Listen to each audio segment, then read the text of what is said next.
On est réunis ce matin pour discuter, échanger, partager les résultats d'un certain nombre d'études que nous avons menées tout au long de cette année. La première portant sur le cadre régulateur et de la gouvernance de la transition énergétique.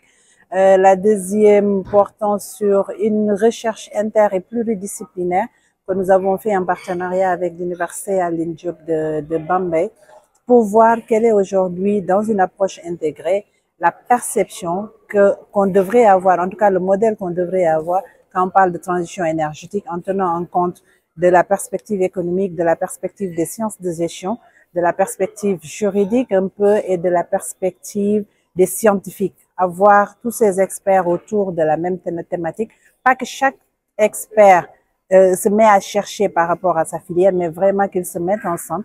Je pense que c'est un élément qui est fondamental. Et aujourd'hui, on est là pour partager ces résultats.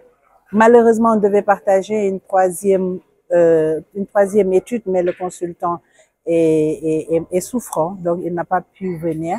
Et c'est aussi une recherche qui porte sur le cadre juridique institutionnel de l'énergie pour voir comment améliorer ce cadre-là pour une meilleure transition qui intègre bien sûr la notion de justice. Nos attentes sont doubles. Dans un premier temps, que ces chercheurs indépendants puissent partager des résultats du travail, mais également que les communautés qui sont là puissent aussi partager leur perception de la transition énergétique et voir comment compléter, comment améliorer ce travail scientifique que nous ferons le plaisir et l'obligation de transmettre aux autorités qui sont à la fin de la journée les preneurs de décisions et nous espérons qu'ils tiendront compte des résultats de ces recherches-là.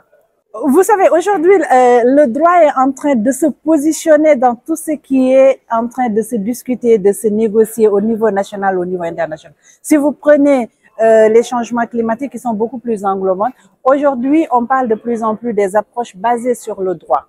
Et que aujourd'hui, parce que quand on parle de justice, on interroge forcément la règle de droit. Quand on parle de justice, on parle forcément d'injustice.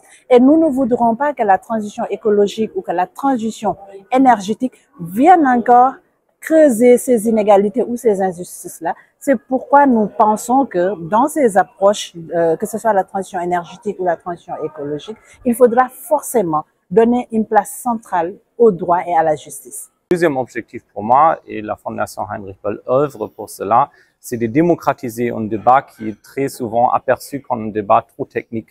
Ça veut dire de aussi inclure des différents acteurs comme les jeunes, les femmes, les différents acteurs de la société civile qui sont en première ligne impactés par des effets climatiques. On le voit aujourd'hui avec les inondations à Dakar ou les sécheresses qui frappent le Sénégal de plus en plus fréquent.